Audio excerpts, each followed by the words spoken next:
বিশ্বের বুকে বাংলাদেশকে একটি স্বকীয় স্বনির্ভর জাতি হিসেবে তুলে ধরার জন্য যে সংগ্রাম করেছিল, সেই সংগ্রামে ভীত সন্ত্রস্ত হয়ে আধিপত্যবাদী আওয়ামী প্রেতাত্মারা তাকে খুন করেছে। বন্ধুরা আমার, কিন্তু দুর্ভাগ্যের বিষয়, এই স্বাধীন বাংলাদেশের মাটিতে ওসমান বিন হাদিকে খুন করার পর খুনি কিভাবে এই দেশের মাটি ত্যাগ করলো, এটি জাতি প্রশ্ন করতে চায়। সংগ্রামী বন্ধু আমার, ইন্টারিম গভর্নমেন্ট বড় বড় আশ্বাস দিয়েছিল যে তারা এই কয়েকদিনের মধ্যে বিচার করবে, ওই কয়েকদিনের মধ্যে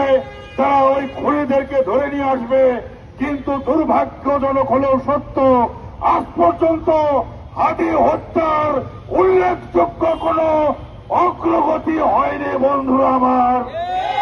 আমরা পরিষ্কারভাবে বলতে চাই, আধিপত্যবাদের প্রেতাত্মাদেরকে বলতে চাই, এই সরকারের মধ্যে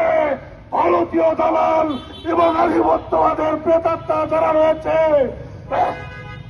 আজকের এই সমাবেশ থেকে আপনাদেরকে আমরা সাবধান করে দিতে চাই, অতি অল্প সময়ের মধ্যে নির্বাচনের পূর্বেই যদি হাদি হত্যার দৃশ্যমান বিচার করা না হয়, তাহলে বাংলাদেশের আপামর মানুষ টেকনাফ থেকে তেঁতুলিয়া, রূপসা থেকে পাথুরিয়া, সারা দেশের মানুষ আবারও রাজপথে নেমে এর বিচারের দাবিতে দুর্বার গণ আন্দোলন করে তুলবে। বন্ধুরা, আমাদের সকলের পক্ষ থেকে একটি মেসেজ দিতে চাই যে বাংলাদেশের মিডিয়ার, বাংলাদেশের সামরিক বাহিনীর, বাংলাদেশের গোয়েন্দা বাহিনীর, বাংলাদেশের সকল এজেন্সির, বাংলাদেশের রাজনৈতিক দলসমূহ এবং বাংলাদেশের সমগ্র এস্টাবলিশমেন্টের যে অংশটি বাংলাদেশকে ধারণ করেন না, যে অংশটি জুলাই বিপ্লবকে ধারণ করেন না, যে অংশটি শহীদ ওসমান বিন হাদিকে ধারণ করেন না, আপনাদের জন্য শেষ সতর্কবার্তা।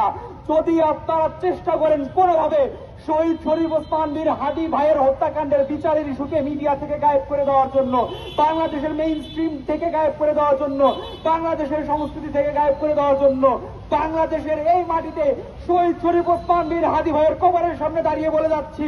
বাংলাদেশে 2024 সালের গণ অভ্যুত্থান আপনারা দেখেছেন, আপনারা গণ অভ্যুত্থানের খুবই ক্ষুদ্র একটা অংশ দেখেছেন, আপনারা বিপ্লবের চূড়ান্ত রূপ কিন্তু দেখেন নাই। যদি শহীদ ওসমান বিন হাদি ভাইয়ের হত্যাকাণ্ডের বিচার যদি না করা হয়, যদি এই ইস্যুকে যদি কোনোভাবে ধামাচাপা দেওয়ার চেষ্টা করা হয়, যদি শহীদ ওসমান বিন হাদি ভাইয়ের সেই তুমুল লড়াইয়ের আন্দোলনকে কোনোভাবে যদি দমন করার চেষ্টা করা হয়, বাংলাদেশের মাটিতে দাঁড়িয়ে বলছি, জুলাই বিপ্লবের সেই চূড়ান্ত রূপ আপনাদের আমরা দেখিয়ে ছাড়বো। বাংলাদেশের মাটি থেকে আওয়ামী লীগ, ভারত লীগ, মোদী লীগ, হায়না লীগ, খুনি লীগ, সকল প্রকারের সেটেলমেন্ট, সকল প্রকারের ভারতীয় সেটেলমেন্ট, সকল প্রকারের লীগ সেটেলমেন্ট, সকল প্রকারের বাংলাদেশ বিরোধী সেটেলমেন্ট বাংলাদেশ থেকে কুড়িয়া মাটির সাথে মিশিয়ে দেওয়া হবে। খবরের কাগজ, নিখাদ, নির্ভীক, নিরপেক্ষ।